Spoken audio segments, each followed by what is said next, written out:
Hey, what's up everyone, and welcome back to the Auto Detailing Podcast. I'm Jimbo, and in today's episode, we're gonna be talking about something that I get asked a lot and a question that I kind of answered for myself and went down a little road. So I wanna give you some feedback and some tips and some learnings that I had from that. And the question I get asked often, and you probably saw from the title, is should I go to PDR school? Should I go to PPF school? Should I go train how to do window tinting? Should I train how to do paintless dent repair? Should I get out of detailing? What should I do? You know, and I think this is a very solid question, and it's a question that an itch, if you will, that I scratched for myself back in the day. Let's see, that would have been probably about 7 or 8 years ago now. And I went to PDR training. I took a 40-hour course. It was one-on-one, hands-on with a local guy to me here in Southern California. I researched it out, paid for it, and I was gonna go down the PDR trail because I started to realize that PDR could fit right into my service offering. So I could include it into detailing. I already had customers that were interested in detailing, so they were already interested in the aesthetics of their car, and this could be a proper upsell. This could add an additional revenue stream, which is something that I'm always looking for. And I think as business owners, you should always be looking for revenue streams. And so in this podcast, what I'm gonna talk about are some pros and cons of going to PDR training, and some pros and cons of potentially going to PPF training. And I'm gonna kind of loop in, I'm not sure if it's 100% accurate, but window film, window film and PPF, that's why I was struggling with that, as kind of the same thing. So, but they both are kind of in line. Those are just the three services that I get asked the most often with you guys reaching out is like, should I go to window tinting school? Should I go to PPF school? Should I go to PDR school? And I actually have one case scenario of a guy, and I have some follow-up information with it, because way back in the day, I did even document that I was going to PDR school and kind of documented my process through that. You would have to go back pretty far in the archive somewhere of this podcast to learn it, but so let's get into it. Some pros of PDR training, obviously, like I just talked about, is that you're expanding your services. You're expanding your what services you could offer to the customer, and it's a direct fit, right? You're detailing a car. A perfect upsell is, hey, you got this door ding here or there. And most of the time, to be completely honest with you, you don't even have to upsell it. It's just they already ask, oh, I got a little dent right there. Can you take care of that? Do you know how to do that? So most of the time, it's kind of a customer upsell. And this is kind of the genesis of why I even went to PDR school, is that I was getting those questions from customers. Hey, can you take out this door ding? Hey, can you do that? And I'm like, man, I'm leaving money on the table. I knew a PDR guy that I would sub all this work out to, and he was making way more money than I would be on a detail in like 10 or 20 minutes. And it was insane to me. So there's also a really high demand for this, both on the retail side of things and on the wholesale side of things. And this is something that I learned in the PDR training in school too, and working with the guy who was running a local PDR company, which was the trainer. The wholesale side of dents is vastly different than the wholesale side of detailing, because paintless dent repair is a real skill, and this comes into one of the cons later. You really have to work at it. You really have to practice. It really takes some time to refine and hone your skill. Obviously, there's the oddballs out there that will kind of just pick it up right away. I was not one of the oddballs. I really, really struggled with PDR, like really bad, even after working at it for 40 hours. But again, it's in high demand, both in the retail and the wholesale. And I will say, from a retail standpoint, it's kind of like detailing. There's not a lot of PDR companies that do retail well. And when I talk about retail, I'm talking about in the customer's driveway, dealing direct with the customer. There's not a lot of people that do that well in the PDR space. There are a few, obviously, and it's obviously going to become more saturated, but it is still very much a good old boys club, who knows who. And so there's a lot of opportunity for that kind of retail market. A nice van, a mobile PDR, or even a fixed location PDR. But if you're already in a fixed location for detailing, this could be an add-on service that is right there. A skill enhancement. It's an opportunity to acquire a specialized skill. I mean, I think that's always good. And this could help boost your reputation as a detailer. Again, I talk a lot about on the podcast and through YouTube, like if you can become the go-to source, the trusted source for your customers for all things having to do with your car, that's a huge win. And so PDR kind of just fits right into that. You know, it's a round cube and a round hole. You know, it fits right in, just like I talked about. An upsell and add-on service, people are already talking about and interested in the aesthetics of their car with detailing, and PDR could fit right into that, and vice versa, by the way. If you get PDR heavy, you could also upsell to detailing, which could be cool because you could be looking at a lot of, you know, pre-sale details, which is one of my favorite detail services to offer, that pre-sale detail. Someone's looking for dent repair because they're getting ready to trade in their car or sell their car, and then a detail fits right into that. It's just a perfect web to work hand in hand with each other. So there's also a cost savings in this, kind of a long tail cost savings. It's obviously going to cost money to go to PDR school, but in long term, if you don't have to sub it out and you can do it yourself, that's going to save you money or increase your profits, which I think is what it's all about. So, and then the last one with the pros, I have 5 for each, diversification. Again, the more diversified, the more streams of income you can have in your detailing business and in business in general, the better it's going to be. Obviously, if you live in somewhere where you deal with weather, which I get a lot, you know, you're dealing with weather in December when detailing may be slow, maybe that's when PDR is busy, or hail season, or, I mean, hail is a whole nother, you know, kind of niche within the niche. That could be extremely profitable as well. So diversification is something that you should always have in the forefront of your brain, and both PDR and PPF fit right into that diversification, additional services, additional revenue stream, and something you should definitely be considering for any type of business, but specifically detailing. So, but with every pro, there is cons. So there are some cons of PDR training. The initial investment, it can be expensive. I think the training that I took 8 years ago with some basic tools was about $5,000. And not only was that a monetary investment, but it was a 40-hour class. It was 8 hours, 5 days a week for a week. And so I shut down my detailing business because I was just a one-man band mobile detailer back at the time. Luckily, I had the podcast and some other stuff going on. But I basically shut down my detailing business for an entire week so that I could solely focus on this training. And I had to drive somewhere to go for it. But that is a significant cost. Obviously, the long tail of that is you can make significant more money and you can diversify in all the pros that we talked about. But there is that, you know, initial cost to go do it. So that's definitely something to consider. Number 2 is the learning curve on the skill is tremendous. It really takes time to master. And so the trainer that I had suggested, that I get a couple doors, I get a couple hoods, and I practice every night for a couple hours in my garage. And if I did that over the course of a year, I could be a pretty skilled PDR tech. Now, at the time, 8 years ago, I had 3 really young kids, and I did not have a garage to practice in.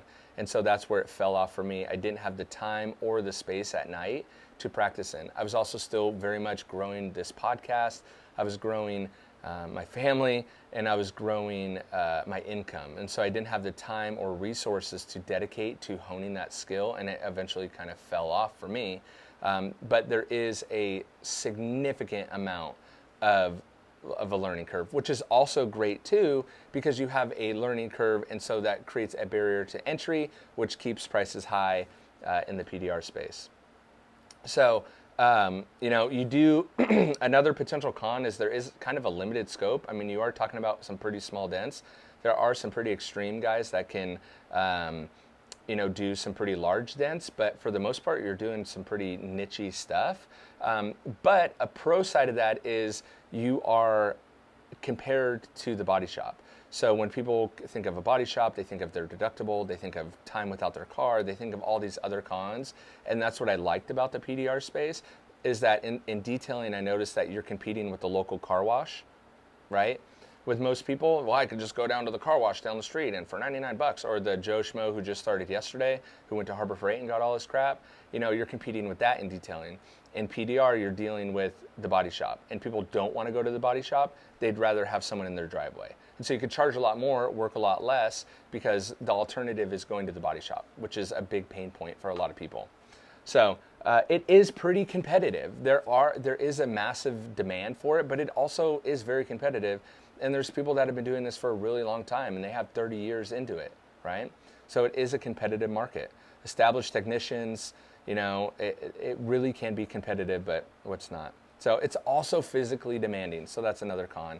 If you're looking for something that's not physically demanding, this probably isn't, the thing for you. It can be less physically demanding than detailing. However, it is still physically demanding, and you would be very surprised to find how many ways you have to contort your body to try to get into a dent. It's very, very interesting. So it is still physically demanding. So if you're not in the right health for that, definitely something to consider. When we go over to PPF, obviously PPF is kind of all the rage now, right? Everyone is looking for either color changing wraps, they're looking for window tinting services kind of always, and it still fits into that realm of where if you're already detailing someone's car, they may be looking for these services, especially new car owners, which is great because then you could upsell like a ceramic coating on top of the PPF. If you're doing window tinting, you could offer window tinting and talk about your PPF services. Again, it gives you another added revenue stream, and so that could be really beneficial. It is definitely a premium service with PPF. Right? Often commands higher prices, increasing revenue potential, which is also great. It's also going to force you to become a better salesperson. It's also going to give you better marketing material to market your business. So did you know we now offer PPF service? We now offer this. We, prevent rock chips. It kind of opens you up to a whole new side of marketing that you can market your business, and it can be really, really beneficial for you.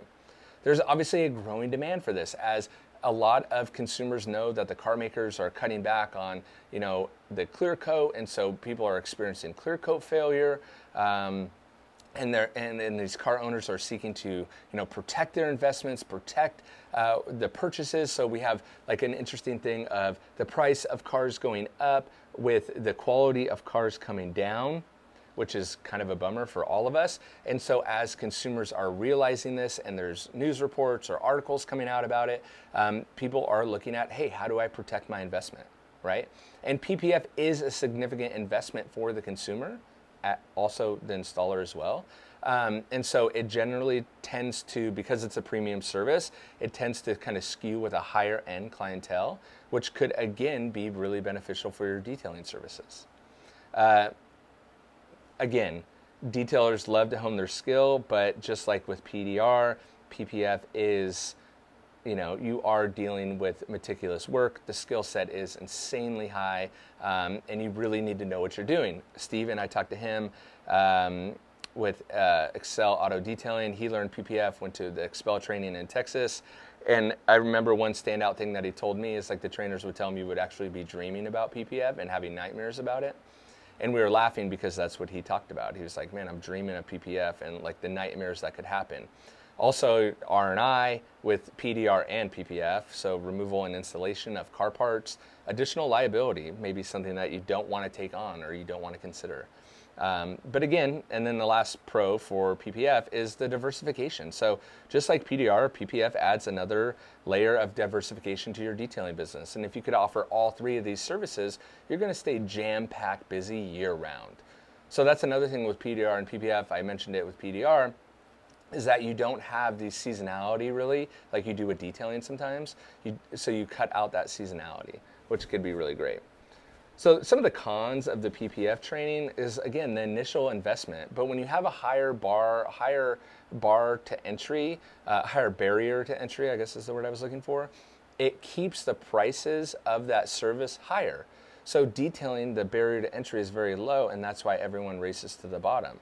It doesn't take that much skill to really learn detailing.